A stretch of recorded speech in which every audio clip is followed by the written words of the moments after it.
Hello, everyone, and welcome to African Conservation Podcast. Today with us is Benson Kanyembo, live from Zambia. Benson, if you want to introduce quickly yourself. Thank you. I am Benson Kanyembo, law enforcement advisor for Conservation South Luangwa. I've been in law enforcement for about 31 years. I started my job when I was 19, then officially when I was 24 up to date. I'm all about law enforcement, resource protection. Thank you. Okay. So basically, you work in the park, or do you work also in the area surrounding the park?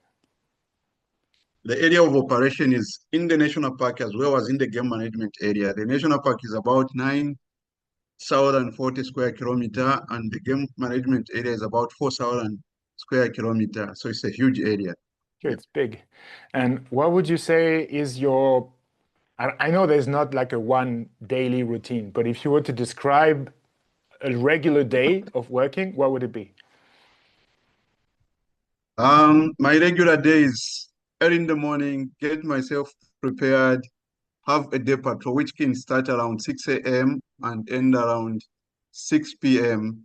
with a group of 4 or 5 in the park or in the game management area. It's all about looking about what is happening to the wildlife, or are there any wire snares around, or do we have any suspicious things going on in the park? So when you are out there in the field, you look for different things, not just poachers, but also at the vegetation, the water, all these things you put in your daily routine as you are checking in that landscape. So it changes depending on situations, yeah, Yeah, of and course. seasons. Do you patrol on foot or on bikes or in car? How does it work? From the base to the area of operation, a vehicle may take you, or a helicopter may take you, Okay. or a fixed wing. But from there, when you are dropped, it is on foot. It is like a normal patrol can be 10 days walking on foot. Then we've got also extended patrols of 21 days and the 30 days, where 8 people go out for 21 days based somewhere there in the bush. That's when they get back, they will rest for 7 days, and then Ah, again they start other patrols. yeah, it's a tiring job, huh? Being a ranger. It must be like all this It, being it is alert it all the is time. Must be. it is a tough job. It is a tough job. That's why in this job you don't need just to bring your relative neighbor, because they don't have work, they don't have anything to do. You need people that are mentally and physically strong. Your theory percent is just 20%. The rest it is your physical fitness that will save you in the bush there. It is. And also you like the physical strength is one thing, but even the mental one, you need people who are dedicated to this job. Not everyone can be a ranger, huh? Like you need to be, of course, strong and physically able, but you also need to have the motivation and the dedication to wildlife, to the preservation of the ecosystems. Like, what made you choose this job in the first place? Yeah, when I was growing up, I saw how poaching happened in the area where I grew up. The poaching itself, how the animals were killed, the elephants, the rhinos, and nobody was doing anything about it. I asked dad about it. He said it was a survive of the fittest. It was a business, so no one like cared.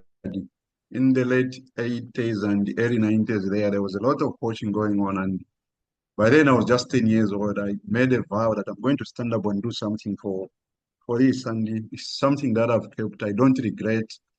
Yes, it is not easy. It has not been easy, but I don't regret taking that step. Yeah. Yeah, I'm sure you don't, and you can be proud of yourself, huh? So, what are the, like when you were doing patrols, what are the usual things you were mentioning before? Snares? Does it still happen a lot? Like people leaving snares in the bush to catch animals? Yeah, because yeah, things are changing. People, they know if you use a gun, people will hear and they will report. Whether it is from the lodges, from the safari operators, and the other people, neighbors who call in and say they have heard a gunshot. But with a wire, a snare, a trap, it is a silent killer. And unless somebody has seen it, that's when when he or she can report to you, say there's a wire, there's a snare somewhere there. So people would prefer to use these silent killers, and the snares don't discriminate. It's either whether it is an elephant, it's a hyena, it's a wild dog. All these bycatchers end up being victims of this snaring. They are set for antelopes, but they end up catching of animals that people don't eat. And people are using mostly are using the snares. Yeah. Moreover, finding somebody with a snare, a wire in the game management area is not an offense, because people and humans are allowed to live in the game management area. Unless you find him setting it or checking the snare, that's when you can arrest him and have him prosecuted. But in the park, it is automatic. Whoever is there was not a tourist, he is trespassing, he is a poacher. He can be arrested and be charged. So what's the like the procedure? Can you guys arrest someone, or you need to call like the Zambian police, or how does it work? Are you the law in the game management areas? Yeah, everyone, starting from a community scout to wildlife police officer, are mandated to arrest and have a person prosecuted, handed over to the prosecution, and then the magistrate takes over. So we have got those. We are mandated to do that. Okay, We you don't are need the saying Zambian police. community scouts, so it's people from the community who help and patrol on their side. Is it as it work? Yes, there is what we call the community resource board. This is a board elected on behalf of people that works with the Department of National Parks. They employ their own people who are called community scouts, who are mandated, who are empowered. They also do the same training as the wildlife police officers. Those are employed by the government, but they are employed by the Community Resource Board, and they are managed by the Department of National Parks. So they've got the rights to patrol, to do anything that they need to do according to their job descriptions. But whenever they go out in the field, there's always a wildlife police officer who is leading that patrol as a patrol leader to avoid, unnecessary issues here and there. Okay, so you yourself, are you hired by the government, or is it hired by an NGO in the park? I worked for the government, then I resigned and joined the Conservation South Luangwa in 2009. Okay. So I am a honorary wildlife police officer. I have got the rights as same as a wildlife police officer. I'm a honorary wildlife police officer. But as of now, I work for Conservation South Luangwa as law enforcement advisor. How would you describe to our listeners what is Conservation South Luangwa? What does it do? Okay. Conservation South Luangwa is an NGO that was created in 2000 unofficially, but it got registered officially in 2003. Because of the transformation that happened when they were changing from the Department of National Parks to Zambia Wildlife Authority, people were laid off and people took advantage. That's how the stakeholders in the valley came up with an idea of, starting this organization. So it helps the Department of National Parks. I can say 90% of the food rations, the equipment, the uniforms, everything that the guys use in the field is provided by Conservation South Luangwa. We're also helping in the human-wildlife conflict mitigation. We've got a small plane that we also use as eyes and ears in the park. We've also got the canine unity, the dog team that we also use together with the Department of National Parks. So we've got a memorandum of understanding between the Community Resource Board and the Department of National Parks to work here to help and support the government in protecting our natural resources. Yeah, because it's a lot of work for one government to oversee everything and take care of everyone. Like you said, being a ranger is a tiring job. Like it demands a lot of strength and endurance and motivation. And at the end of the month, like what are the challenges that a ranger faces at home or in the park? What are the difficulties, of being a ranger today? There's so many challenges. One of the biggest challenges, the poor salary. The wages are just poor. Not only here in Zambia, I think throughout Africa, the wages for the rangers are so poor. And for this guy to survive, this is where, again, we end up having problems because it is something that the government and all these NGOs that employ rangers should look into. Right this time of the year, some people are getting less than 2,000 US dollars. And how do you expect this man to survive and look after his family? This is what now brings in corruption and all these unnecessary things. A ranger has just been used like a tool. Yeah.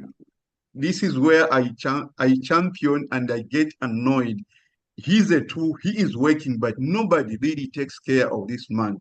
The things that he is protecting are worth so much, but what he gets at the end of the day is very small. So that is one of the biggest things. You can imagine from that same money, when you get sick, they tell you to find your own transport to go to the hospital.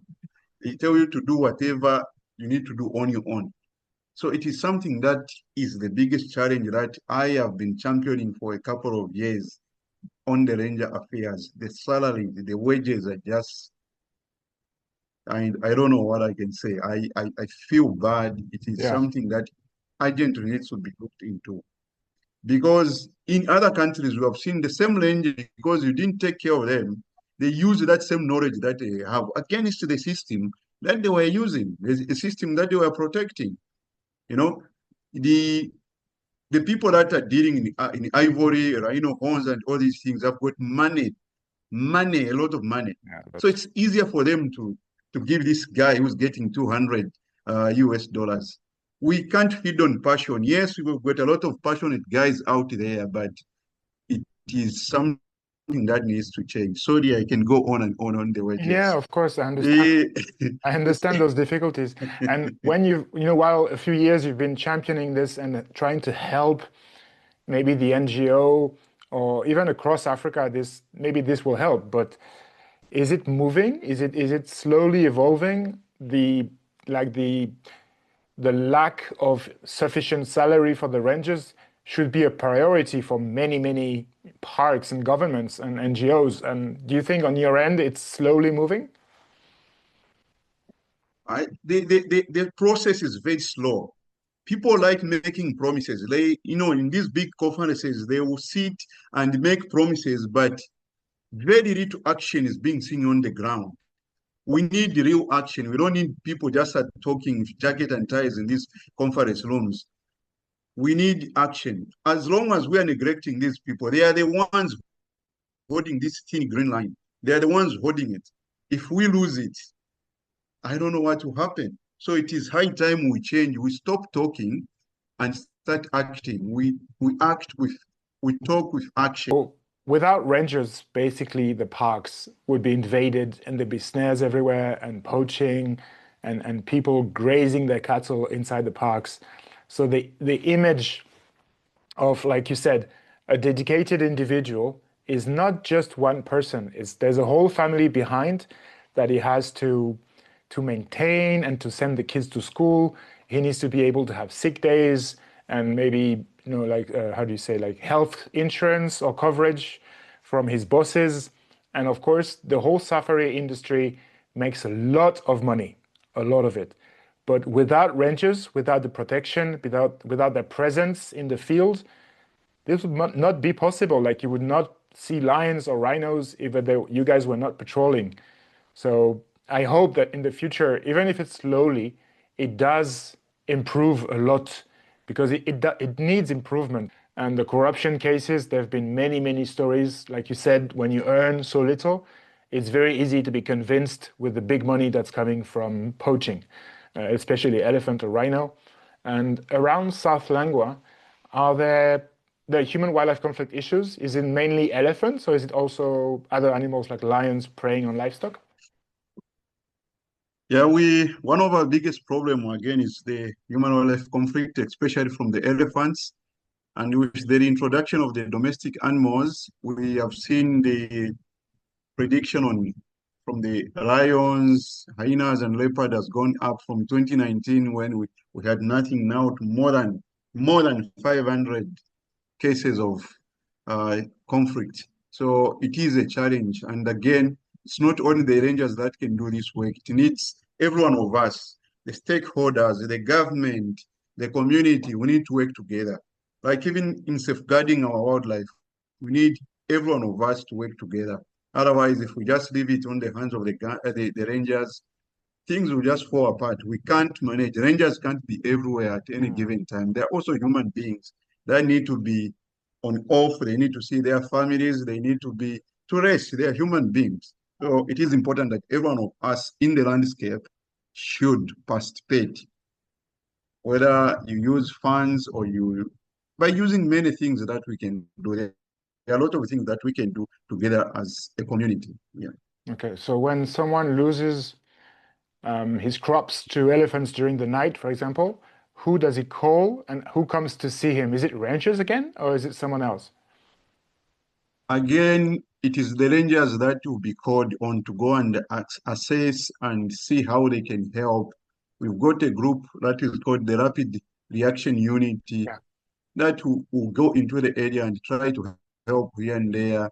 But again, like especially now in the rain season, they can't go anywhere. They can't be everywhere. No. We've got about 6 chiefdoms, and these guys have got three vehicles, and there are 3 teams. They can't be everywhere.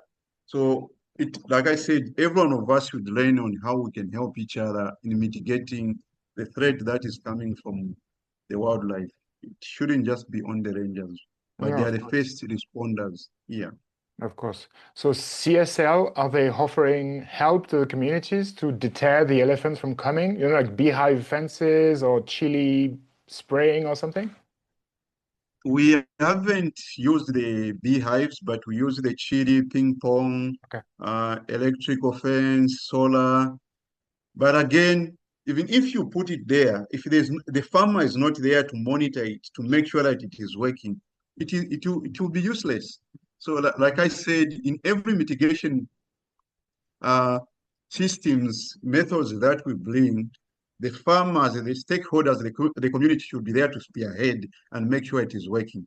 But most of the times, people want a ranger to come and, guard their gardens or be there to make sure Ah, the fence is working, which is not good. So for everything to change, like I've said, every one of us should play a role. You have got a role to play because whatever we get from wildlife, it doesn't only end with me and my family. It's everyone from our local communities up to America. Everyone benefits from yeah. this wildlife. Yeah. Everyone. And we're sharing the same environment. So let's say you're growing maize close to a park, then you know there's a possibility that elephants might come during the night. Like you said, if some people are offering you help or ideas to maybe plant something else or have someone on the lookout and make sure the elephants don't come, like the communities need to work together with CSL, with the rangers, with everyone, and the government should help. I don't know if they're helping, but what happens, let's say, if you lose your crops, most of it, do you get some compensation or it's just lost forever? Here in Zambia, there's no compensation. Ah, It is very difficult for you to compensate, to measure and make sure there's compensation. I think we've got other countries that are trying, but if you ask the people behind, they will tell you some people have not been paid for years. Yeah, so for that, I'm not seeing that happening now, but it is difficult to compensate on the especially maize fields or rice fields. How do you measure and how do you calculate yeah, all those things? It is, yeah, not it's easy. it's difficult. You mentioned Mm. before something I don't know, the ping pong, like chili ping pong balls. Is it? Yes, How yes, do you do this? What yes. is it? There's what we call a chili bomber, a gun. So they'll take the liquid that is made from the chili, put it into that ping ball and put it into that chili bomber, then fire it, shoot it on the elephant. Ah, So when it goes on the sound will be like a gun. yeah. Then the ball will hit on the elephant. Then the chili will go into the skin of the elephant and it will be etching there and it will be smelling. Then the elephant will run away from the field. Yeah. So like I said, you can't just use one method. There are so many different methods that you need to use in order to safeguard your garden. Yeah. So many, huh? So many.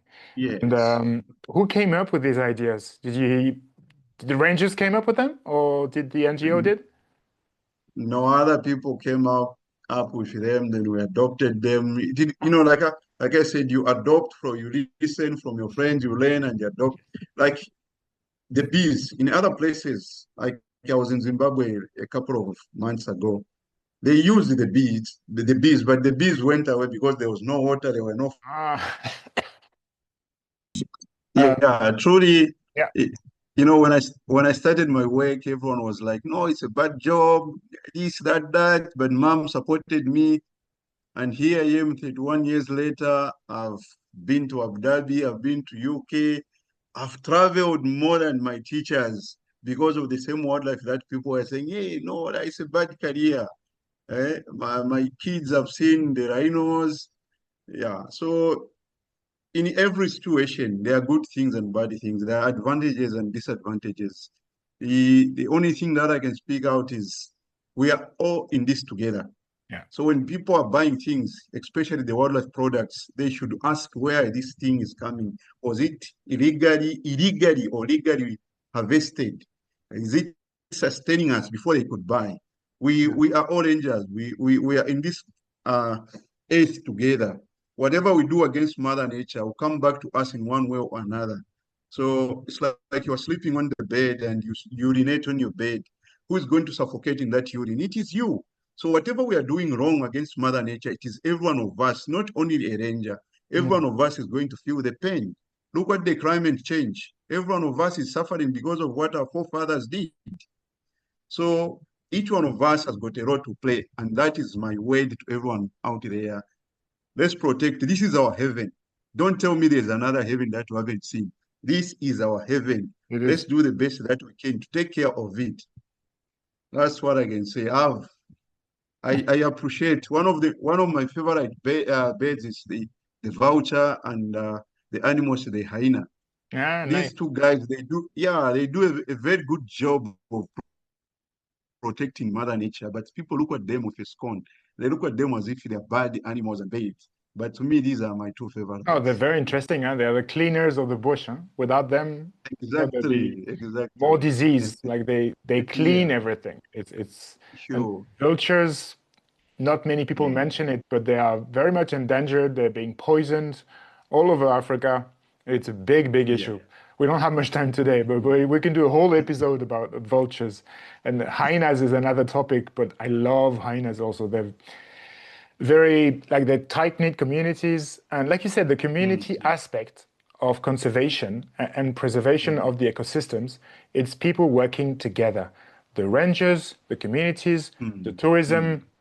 industry, being the companies or the clients. Like everyone Yeah, has their job to do, and exactly. some of them needs to be retributed better. Like rangers needs to be considered Mm, for the amazing job that they do, and they are not tools, like you said. They are human mm, beings doing a crazy job every day, and people should take this into consideration and improve their livelihood, because you cannot work efficiently if at the end of the month your kids are hungry, or you cannot go to the hospital because you don't have enough. mm, I mm. have hope that Africa in its whole can see those beautiful places remain for centuries, but it's going to need the work of everyone. Rangers, Exactly. communities, which try to mitigate the human wildlife conflict. Why not compensating? It's a bit of math to do, but I'm sure it's doable. And of Mm, course, the corruption doesn't help, but if it's well done, well managed, I think it can be very well done, very much. exactly. I think Mm, so. mm. Thank you. Thank you. It's true. No, thank you for your conversation. It was very interesting, Benson. Eh? Thank you. You're welcome. Though we Have, had a poor network. yeah, it's okay. You have a very good day, and I'll talk to you soon. Okay. Thank you. Bye bye. Bye.